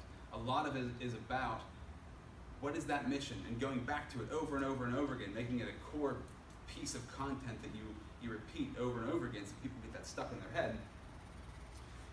And you know, if you don't have a mission, if you don't know what that is right now, think about that. Put your thinking caps on and try to figure out, like, what is the purpose of what we're doing? Why are we doing this? And you'll, as you brainstorm, come up with good reasons as to why you are doing it. What problem are we solving for people? Because the problem for you is you want to make money and income from the business, but nobody else cares about that. Nobody wants, unless it's your family or your mom or something, they want to give you money. But nobody else just wants to hand you money for starting a business. You got to solve something for them. And that might be something you already know that's obvious, but a lot of people don't think about it on a regular basis. If you keep that in mind, it'll help you to stay more focused on it. So the 3 most effective ways to brand online: vlogging, which is video, podcasting, which is audio, and a blog, which is writing. Now, people think that podcasting is video also, because a lot of podcasts are audio and video. Podcasting really is just audio on the internet. It's kind of the loose definition of it. A vlog is just a video blog. A blog is writing. So I don't really do much blogging. I'm not a big fan of blogging. Just personally, that's me. But podcasting I love, vlogging I love. Got to make sure you master one of these and make sure it's your thing, right? So if you do video, you can pull the audio from the video, and if you get audio, you can transcribe that into a blog. You can kind of hit all 3 of these things with one piece of content. We can talk about that afterwards if you want more information about it. But you've got to have a mindset. If you're putting up lots of photos, if you're putting up lots of just text and it doesn't make a whole lot of sense, you're not creating a strong enough mission and a strong enough message with your content. You've got to make sure there's something strong there. I always go to video. I know it's not easy to get super comfortable in front of video, but if you do, it's going to be really powerful, and the more you do it, the more comfortable you're going to get, and we can dive a little bit deeper into that. So I'm going to stop you right now when we're talking about video. Whenever you go to make videos, your mind's going to say, this is not you. You can't make these videos. What are you thinking? Like, you don't do this sort of thing. Nobody does this kind of stuff. You've never done this sort of thing before. This is crazy. I can't look at myself in a camera and make videos. It's strange. And it is strange. But anybody that you watch online is doing that. Most people don't have a production company filming them. It's not like television commercials where they bring in a production crew and shoot a car commercial. Usually it's somebody with their phone just creating content. So lots of people are doing it. You might just not know anybody who does do it. But it's not that. It might feel weird at first. It won't feel weird after you do it for a while. So my strategy that I use to get myself over making videos, does everybody in here want to make videos? Raise your hands who wants to make videos. I don't know if I asked that question or not. I think everybody should at least try getting the practice of it, getting some sort of momentum with it, because it'll help everything. If you get good at making videos, you get better at talking. Like I said, we don't talk that much through our mouths. We just talk a lot in our own heads. So sometimes it's hard to take a message that you have in your head and get it through your mouth. But if you make lots of video content, it becomes a lot easier, just from practice. So one of the things that I did that made me very comfortable was practicing 2 minutes each day. And you don't have to release anything. Just remember, just because you shot a video doesn't mean you have to put it on social media. It doesn't need to go anywhere. You can just do it as practice to watch yourself back to see what you're like, because it's going to be terrible, right? You're gonna hate the way you sound. You're gonna hate the way you look. And the whole thing's gonna suck. The background's gonna be terrible. You're just not gonna like it. And that's unless you're. Some people maybe are naturally just acclimated towards it, but for the most part, it's very alarming because we don't know what we sound like. We don't know what we look like, and you'll learn a lot about yourself. That's one of the cool things too. It's not just business growth; it's personal growth. Like, you will learn things about yourself that you never knew. You're like, man, I didn't know I looked like that. I didn't know I made that face. I didn't know I sounded like that. I didn't know I said things that way. I didn't know my Altoona accent's that bad. You'll figure those sorts of things out, which is good because nobody else cares. The thing you got to remember is nobody else cares, because as soon as they see your video, even if they do judge it for a minute, they go back to worrying about themselves. That's just the way humans work. We're always worrying about ourselves first. So if you can do 2 minutes a day, sit in your car, sit in your bedroom, or if you have kids, get in the bathroom, lock the door, whatever you need to do to get away from people, and just talk into your phone. And you're going to see yourself back in the phone, and it's going to be weird, and it's just going to throw you off, but the more you do it, the easier it's going to get. And you can even, if you want to turn your phone on the other way, figure out where your frame is, and then you can do it that way so you don't see yourself. But I would practice that on a daily basis. If you want to make videos and that's something you really know you want to do, you've got to, I would always recommend practice and create them and don't release them for like a month maybe. And then you can start releasing content. Or if you feel like you're cool with it, then first day release it, first week release it, whatever. But getting that practice in is very important. And you know, if you're going to go on like Facebook Live, a lot of people go on Facebook Live without ever having made a video before. Like that's a big leap. That's kind of nuts. And when you go on Facebook Live, you forget everything. At least I have. I'll turn the live on, like all the information flies out of my head, and I don't even know what I'm talking about anymore. So if you practice the video content first and then go live, like practice the 5-minute live video or whatever you're going to do, and then do it live. That way you've already rehearsed it, you know what it sounds like, and it's not as scary. And for editing software, I try not to edit all that much. I like to just kind of release content as it is, but your phone is the best piece of editing software. You guys have iPhones? Who all has iPhones? So iMovie is the easiest piece of editing software ever made, and it's free on all iPhones. I used to have an iPhone, I have a Galaxy, and there's great apps like InShot. There's just the phone editor, or the video editor on your phone works fine. InShot's an amazing app, that's free. I love that app, it's one of my favorite ones. Headliner.app, that's a website, even though it has .app at the end. It's a website, and you can put captions on it and all kinds of stuff. Those two are really, really good, and iMovie's really good too, so I would suggest just doing that. Don't go out and buy, a lot of people buy all this stuff to delay making videos. Like I bought the tripod, I got the phone, I got a second phone in case the first phone goes down. I bought makeup to make sure I look good, I bought lighting, and then you've never made a video and you have all this stuff. So, and that actually slows you down, because now you have all this stuff, you put more pressure on yourself to make the video, and then you don't know how to use the stuff, and it doesn't look the way you want. Like everything, things will just keep popping up. So I would just start making videos. Hold your phone in front of your face and make a video. That's the easiest way to start. So examples of people who are doing it. People in your industry are not doing this. What I mean by that is most people locally, I don't know about State College, I've studied businesses around here, I don't see many people making lots of video content. I don't see it happening. I don't see a lot of businesses being super consistent on their content. There are some out there who are crushing it. But it's the perfect opportunity to capitalize, because not a lot of people are doing this stuff, because it's alarming, kind of scary, and people don't know what to do and they don't have a plan. So if you're the first one, or the second, or the third one to do it, but you stay consistent with it, you're going to stand out. It's going to eventually stand out. And I'll just go to this. I wrote some other notes down. I've obviously been in radio, so there's a book, Morning Radio, but really it's just about being a good morning show radio DJ. But there's lots of good tips in here about making content online that I use on a regular basis. So one of the things that they have in there is 5 years of hard work to become an instant success. Like it can take, you always see the success story. Somebody like is all of a sudden like super famous or whatever. You don't see the 10 years before that happened, like Bill Gates, the 10 dark years of him building a company before Microsoft came out and it became this gigantic thing that changed the world. There was 10 years where nobody knew what he was doing and he was just working, right? So that's going to be a lot of us. That's me. I'm in that process right now. Kyle's in that process, creating content and putting stuff out there, because eventually it's going to work. And most people are going to stop somewhere along the way. They're going to get bored with it. Life's going to get in the way. They're going to think it's no good. They're going to find somebody who does it better, and they're going to get discouraged. Lots of things will happen. But if you keep doing it, eventually it will work. And one of the main things there, when it comes to anybody in here who's posting, are you guys concerned about posting on Facebook or Instagram?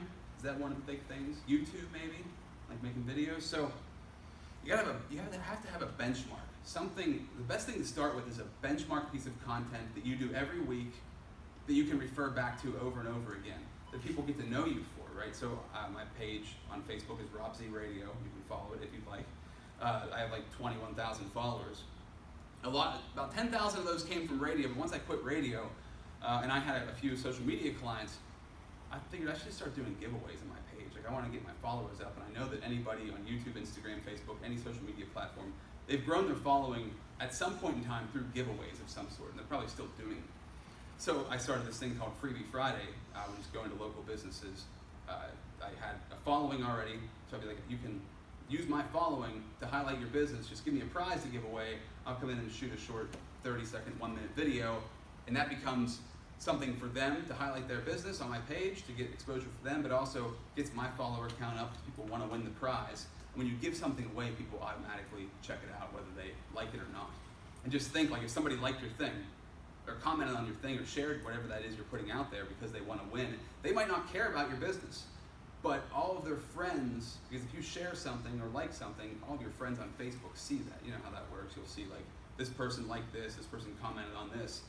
Who knows who's going to see your content that would be interested in what you do? You never know how far you are away from getting a new client or getting a new sale. So if you have something that you do every single week, and I would begin with a giveaway. It's the easiest one to do. Or frequently asked questions, something that gives value. But people like to win stuff, so I would give prizes away. That's the easiest way to start.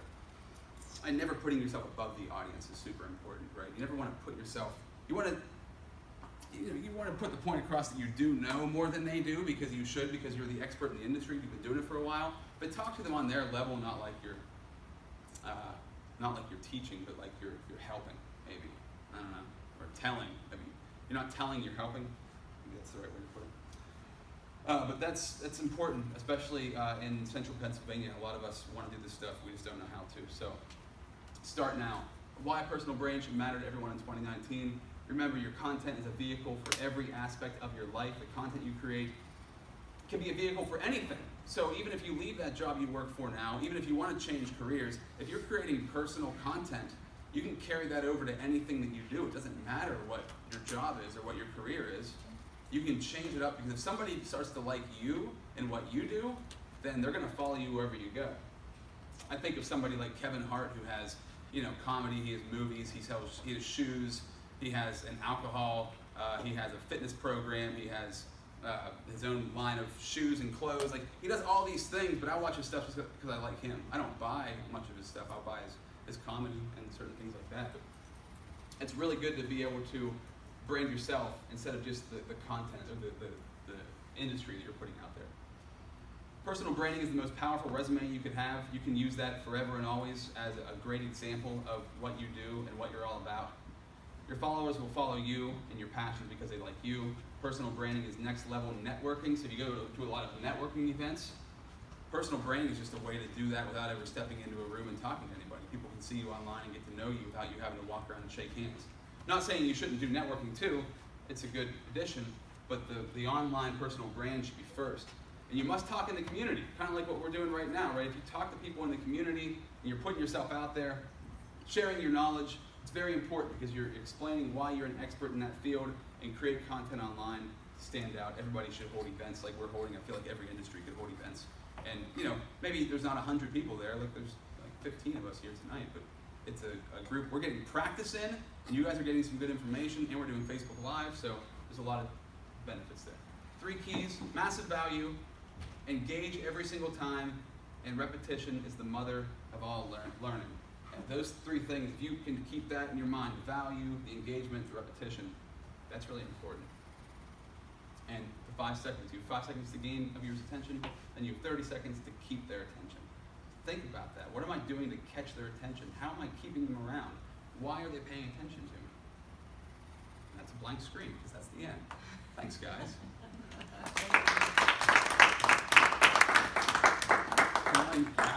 A couple other things, I guess. I just wrote down these notes. Like, there's a great list of not being fake, being likable, well balanced, credible, entertaining, interesting, visible, humble, and having a purpose. That comes from that morning radio book. I love that, because those keys are very important, not just for you, but for anybody who creates content. You guys have any questions? Yes, Q&A time. Anything you guys want to go over? Strategy? Any questions from the talks? Any questions about your business specifically? You got us for the next 15, 20 minutes or so make good use of it. While you guys are thinking, I wanted to mention, like with our online training platforms that we are creating, and the marketing consulting that we do, my part of it really is helping with